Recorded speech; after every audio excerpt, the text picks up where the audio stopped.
અહેમદાબાદ મિત્ર ન્યૂઝમાં આપનું સ્વાગત છે।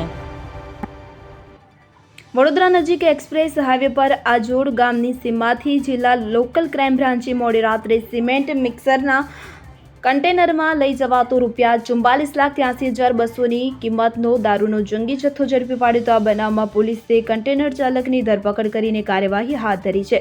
જિલ્લા લોકલ ક્રાઇમ બ્રાન્ચના પીઆઈ કૃષ્ણા પટેલે માહિતી આપતા જણાવ્યું હતું કે મોડી રાત્રે એલસીબીની ટીમ મંજુસર પોલીસની હદમાં પેટ્રોલિંગમાં હતી। દરમિયાન તેઓને બાતમી મળી હતી કે સિમેન્ટ મિક્સ કરવામાં આવતા કન્ટેનરમાં દારૂનો જંગી જથ્થો એક્સપ્રેસ હાઈવે ઉપરથી પસાર થનાર છે। આ માહિતીના આધારે એલસીબીની ટીમ આજોડ ગામની સીમમાં વોચમાં ગોઠવાઈ ગઈ હતી। દરમિયાન માહિતીવાળું કન્ટેનર પસાર થતાં તેને વોચમાં ગોઠવેલી પોલીસે રોકી હતી। પોલીસે ચાલક ચાદમલ મીણાની અટકાયત કરીને પૂછપરછ કરતા તે યોગ્ય જવાબ આપી ન શકતા પોલીસને શંકા ગઈ હતી। પોલીસે કન્ટેનરના પાછળના ભાગની સીડી ઊંચી કરીને તપાસ કરતા તેમાંથી ભારતીય બનાવટનો દારૂ ભરેલ 934 પેટી મળી આવી હતી। પોલીસે દારૂ ભરેલ કન્ટેનર મંજુસર પોલીસ મથકમાં લઈ ગઈ વધુ તપાસ હાથ ધરી હતી। તેમણે જણાવ્યું હતું કે જે કન્ટેનર બનાવ્યું હતું તે માત્ર દારૂની હેરાફેરી માટે જ બનાવ્યું હોય તેમ લાગતું હતું। કન્ટેનર ઉપર વંડર સિમેન્ટ લખીને પોલીસને ગેરમાર્ગે દોરવાનો પ્રયાસ કરવામાં આવ્યો હતો, પરંતુ બુટલેગરોનો